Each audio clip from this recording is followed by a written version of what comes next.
여러분 반갑습니다. 오늘 아침에는 저 혼자 예배를 드리고 왔어요.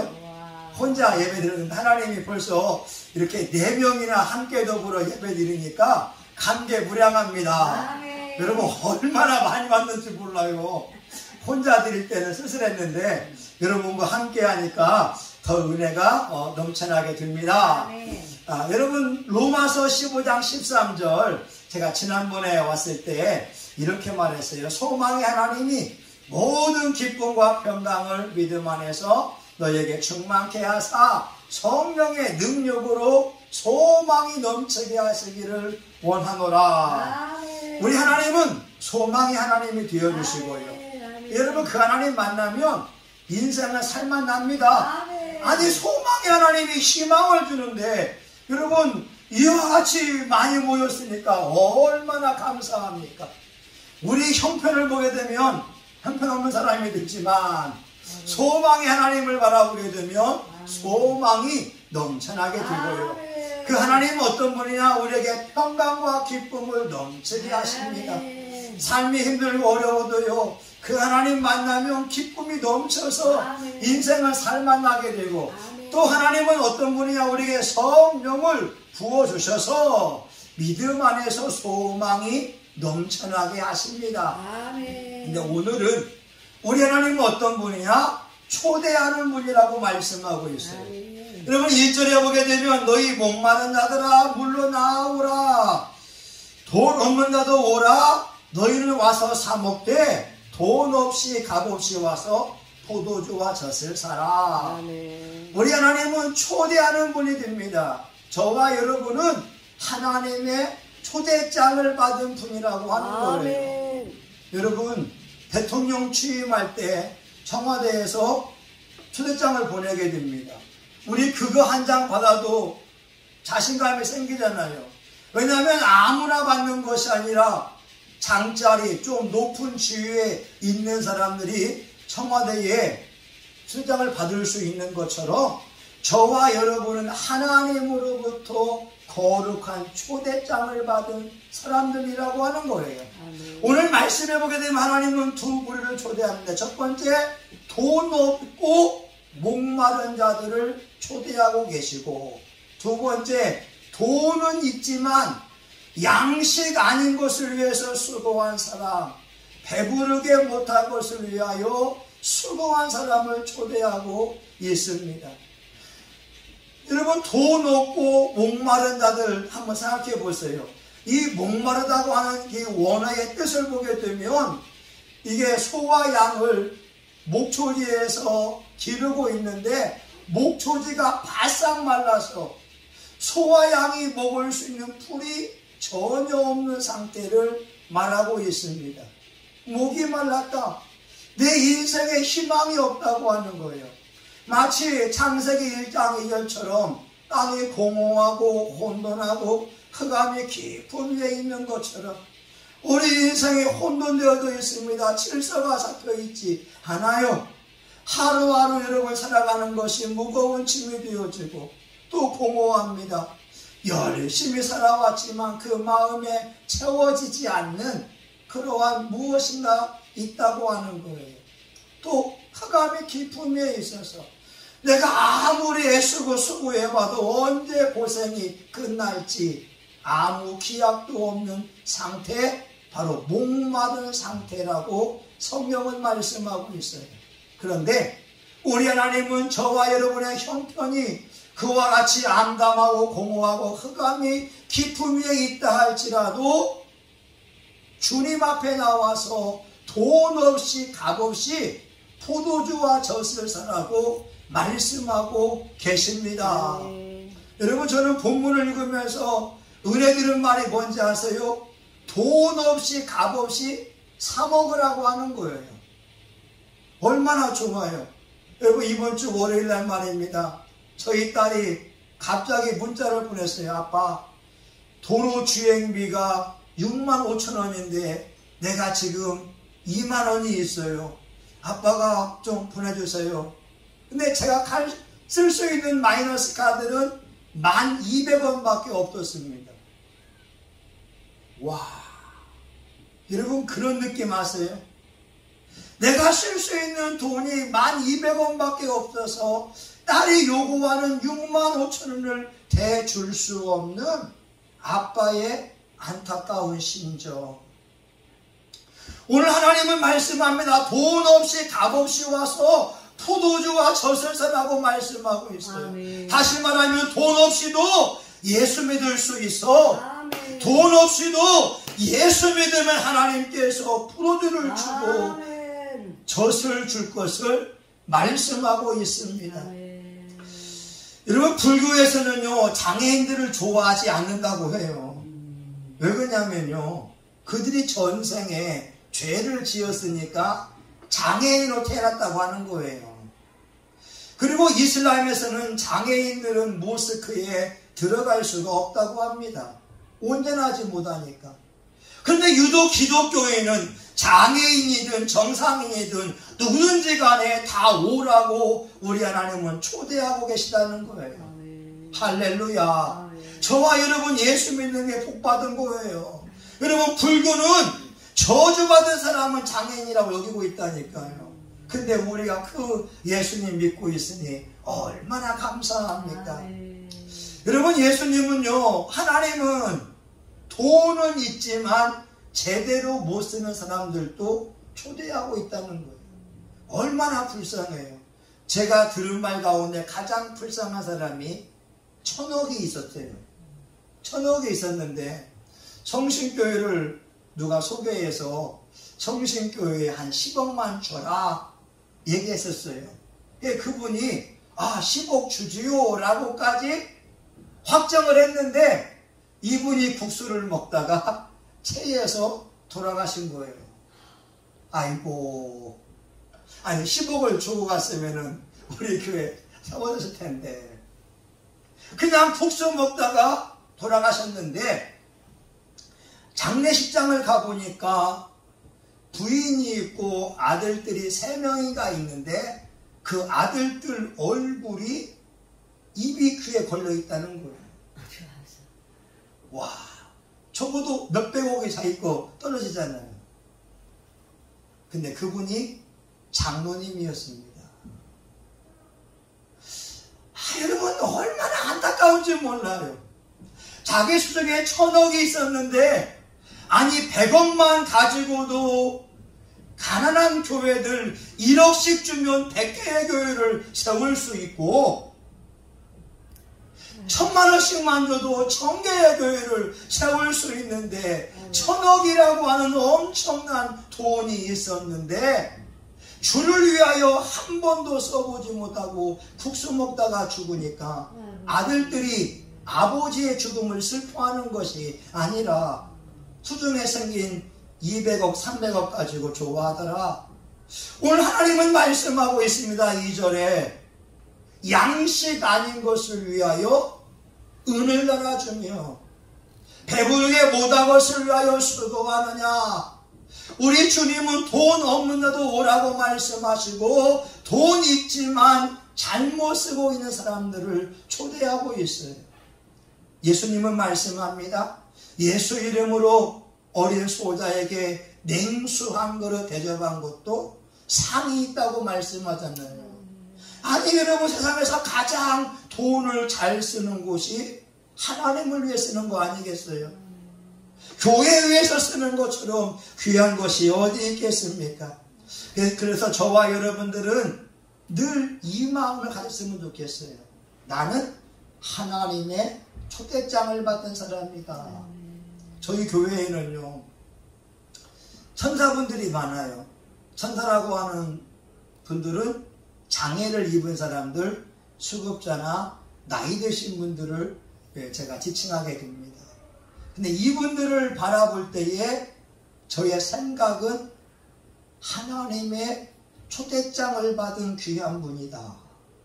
이렇게 보고 있다는 거예요. 여러분 교인들을 바라볼 때 어떤 눈으로 보느냐가 중요한 거거든요. 시편 115편 15절에 너희는 천지를 지으신 여호와께 복을 받는 자니라.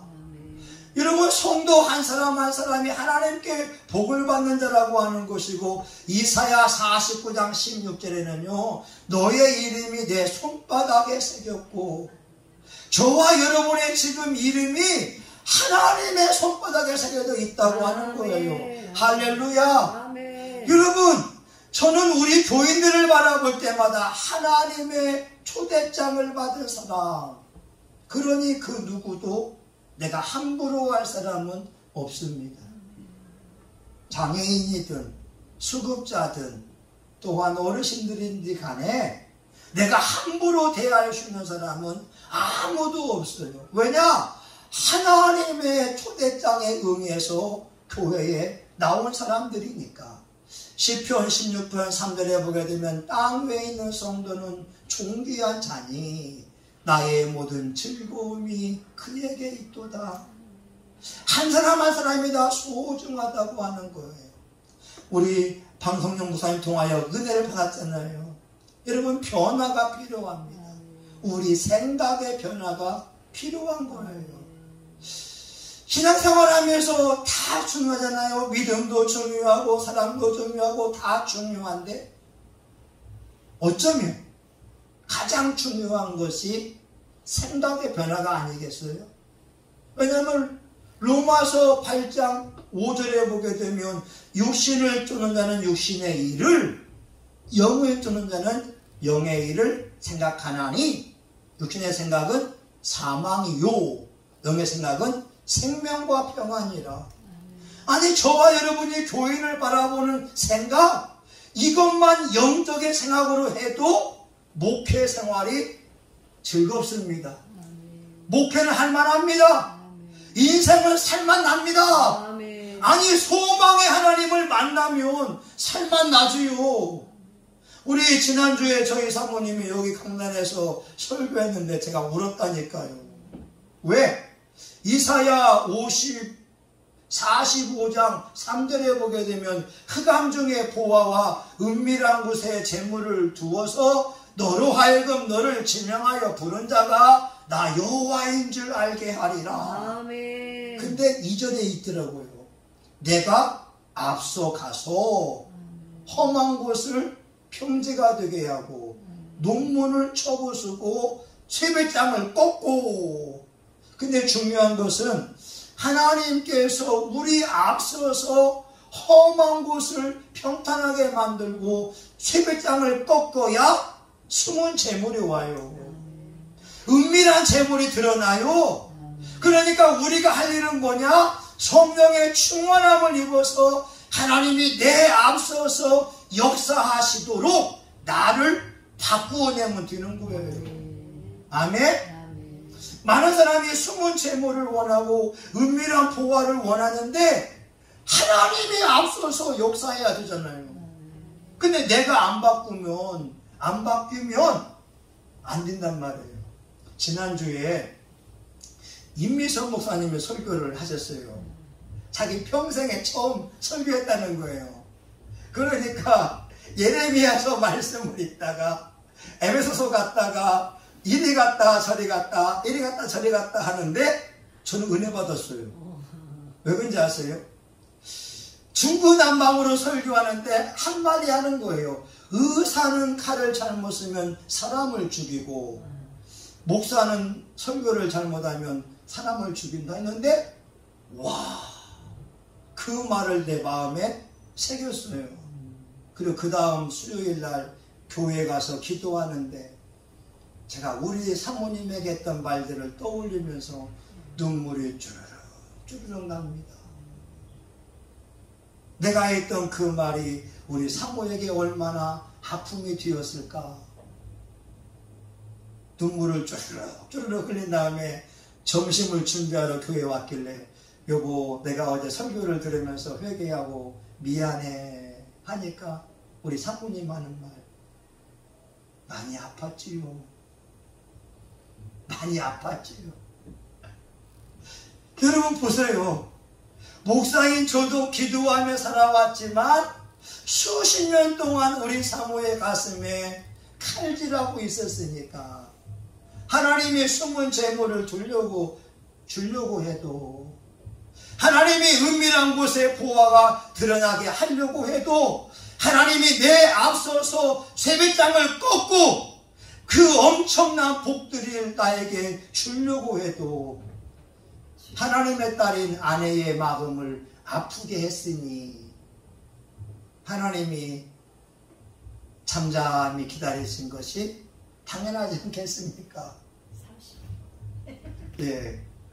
여러분 중요한 게 뭐냐면요, 생각을 바꿔내야 되는 거예요. 아멘. 교인이 누구냐? 존귀한 자들이다. 교인이 누구냐? 하나님의 손바닥에 이름이 새겨진 자들이다. 이사야 43장 4절에 보게 되면 내가 너를 보배롭고 존귀하게 여긴다. 아멘.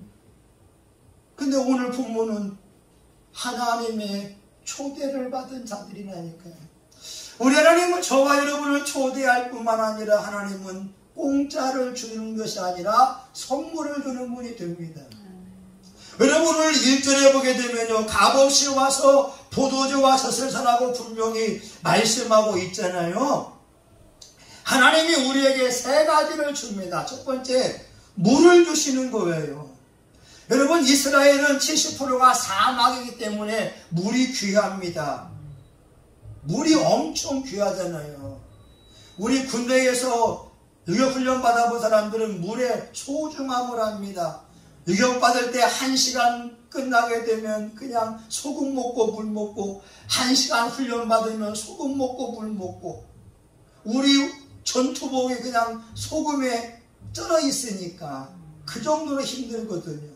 하나님은 우리 인생의 목마름을 해결해 줄 수 있는 분이라고 말씀하고 있어요. 아멘. 여러분, 우리 인생이요, 예수 믿으나 안 믿으나 삶이 힘든 것은 마찬가지거든요. 그런데 예수 믿으면 요한복음 4장 14절에 있는 것처럼 내가 주는 물을 먹는 자는 영원히 목마르지 아니하리니 나의 주는 물은 그 속에서 영생하도록 솟아나는 샘물이 되리라. 아멘. 우리 인생의 목마름, 갈증을 예수님께서 해결해 주실 것을 말씀하고 있어요.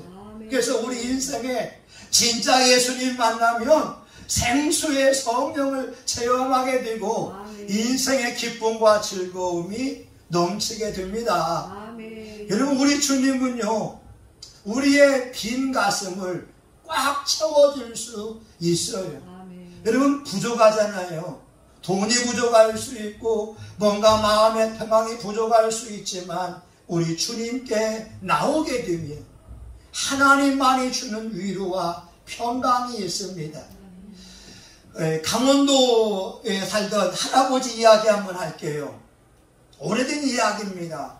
이분이 90이 넘어서 예수님을 믿기 시작했어요.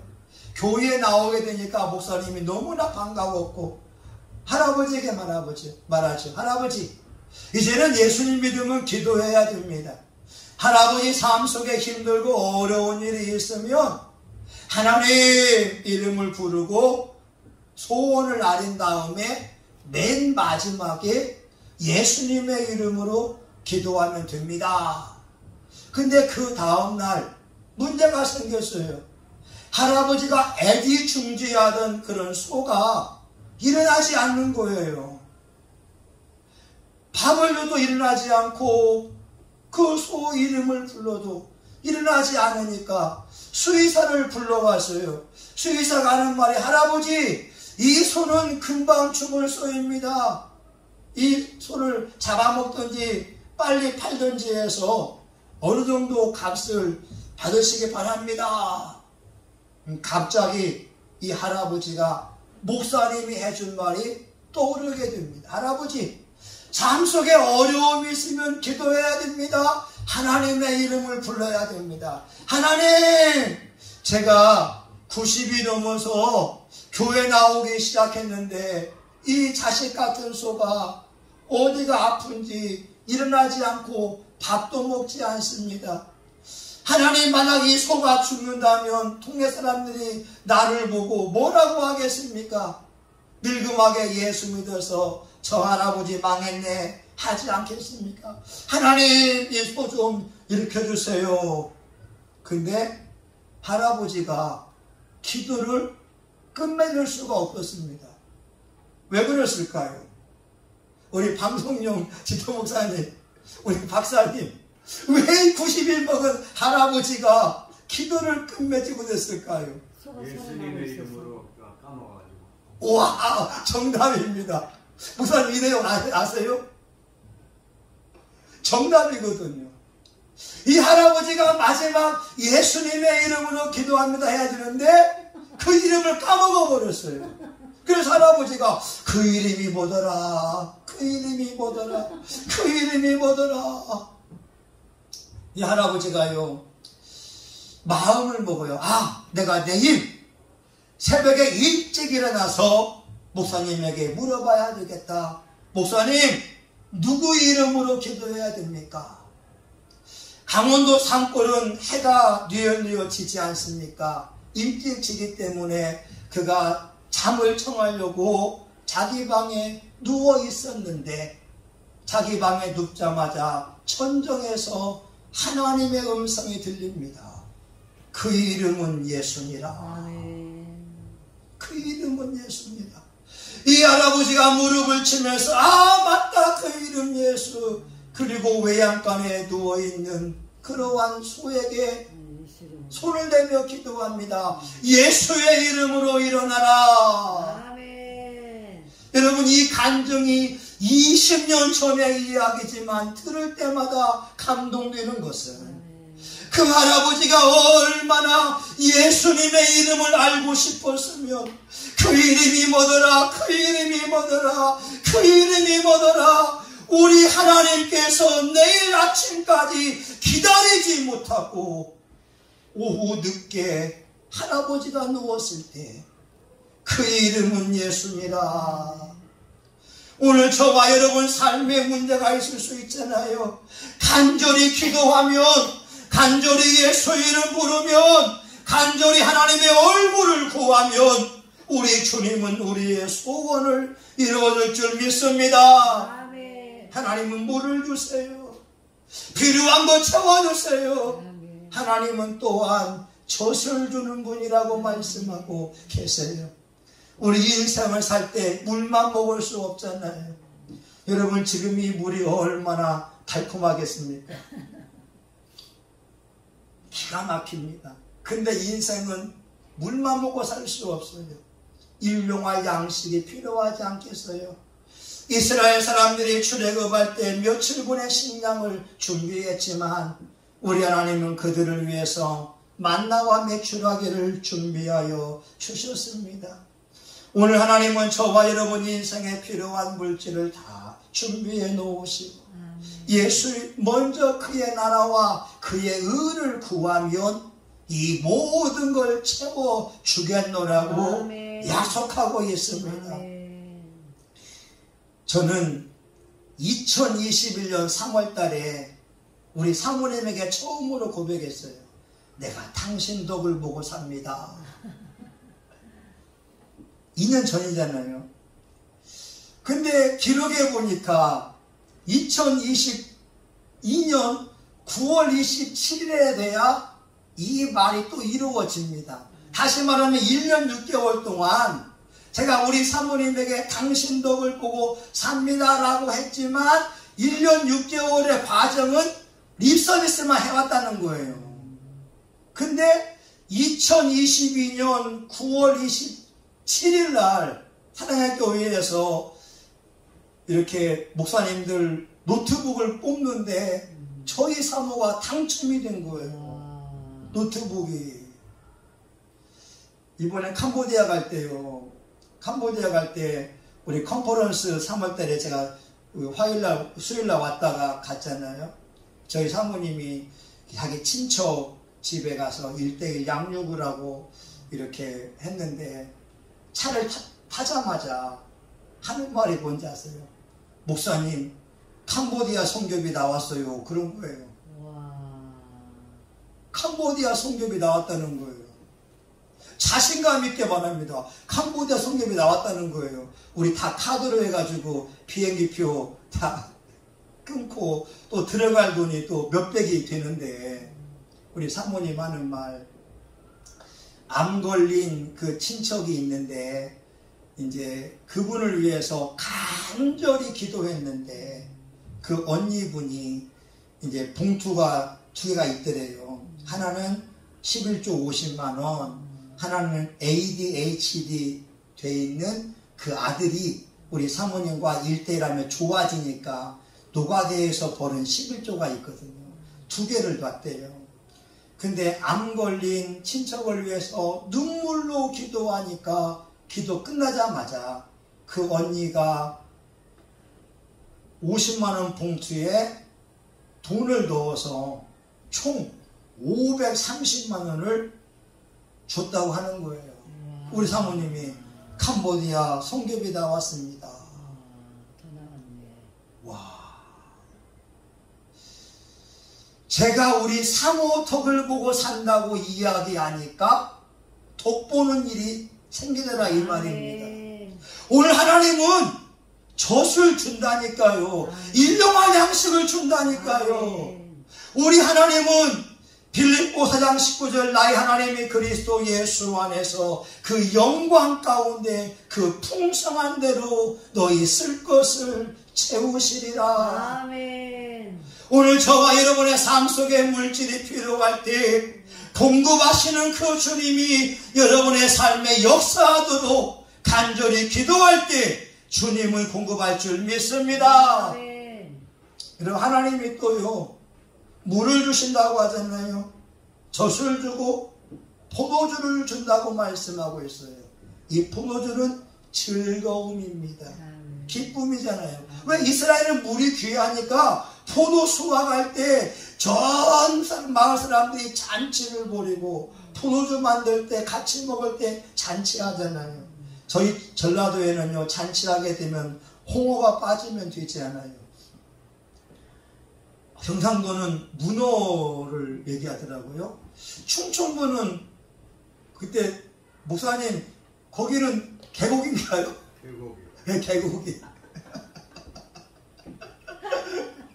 그런데 이스라엘은 포도주가 빠지면 안 되거든. 하나님은 하나님 앞에 나온 사람들에게 포도주 먹고 즐거워하는 그 기쁨을 준다고 말씀하고 있어요. 여러분 이사야 61장 1절에서 3절에 보게 되면 주 여호와의 신이 내게 임하셨으니 이는 가난한 자에게 아름다운 소식을 전하게 하려 하심이라 라고 하면서 3절에 보게 되면 무릇 모든 슬퍼하는 자를 위로하되 무릇 시온에서 슬퍼하는 자에게 화관을 주어 그 죄를 대신하며 희락의 기름으로 그 슬픔을 대신하며 하나님이 슬퍼한 자에게 희락의 옷을 제 대신 화관을 씌워주면서 춤추게 한다고 하는 거예요. 진짜 예수 믿으면 오늘과 내일은 힘들어서 울고 단식하며 통곡할 수 있으나 우리 주님은 그 슬픔이 변하여 춤이 되게 하신다고 말씀하고 있어요. 여러분 놀랍지 않아요? 아니 이렇게 좋은 하나님 만나보면 얼마나 좋겠어요. 우리 주님이 슬픔이 변하여 춤이 되게 하니까 시편 31편 11절에 주께서 나의 슬픔을 변하여 춤이 되게 하시며 나의 베옷을 벗기고 기쁨으로 띠우셨나이다. 그 만화화가 김종도라는 분이 있더라고요. 이분을 보면서 참 불행하더라고요. 1968년도에 자기 아버지가 군산 사람인데 연평도까지 와서 조기잡이 하다가 납북이 돼버린 거예요. 그 당시 박정희 정권 하에서 납북이 되고 1년 만에 남한에 내려오니까 국가에서는 간첩으로 오인하면서 구타하고 감옥에 집어넣기 시작합니다. 근데 그 가족들은 남편이 아버지가 구타를 당하지요. 감옥에 들어갔다 나오게 되지요. 그 당시는 반공이 최고의 이데올로기였잖아요. 뭘 할 수가 없었어요. 이 김종도 집사님 9살 때 아버지가 돌아가셨습니다. 공부를 못 이겨서. 그리고 형은 중학교 다니다가 가족의 생계를 위해서 중퇴할 수밖에 없었고 24살에 폐결핵으로 운명을 달리했습니다. 자기는 어머니와 더불어 인생을 살아가야 되는데 얼마나 어렵겠어요. 군산에서 장안까지 이사를 갔어요. 근데 그 어머니가 학교를 전학시키지 않은 거예요. 고등학교 때 걸어가야 되는데 배 타고 가잖아요. 2시간, 3시간씩 다녀야 되고 왕복 5시간 정도를 그냥 시간에 허비하는 거예요. 하정도 사실은 돈도 없으니까 군산 앞바다에서 그림을 그리는 삶을 살아왔다라고 하는 거예요. 근데 군산상고를 다닐 때에 하나님께서 이분을 위해서 교생 선생님을 준비합니다. 미술 선생님이 왔는데 그림 잘 그리는 줄 알고 서울에 가서 학원을 등록시켜주고 미술 재료비를 사주면서 그림을 그리라고 하는 거예요. 감사한 것이죠. 본인의 꿈은 육군사관학교에 들어가는 것이었는데 가족들이 다 말립니다. 너는 못 들어가. 연좌제에 걸려 있으니까. 대학에 들어갔어요. 대학에 들어가서 중국 선교사가 되려고 하니까 안기부에서 전화가 오더래요. 자네 아버지가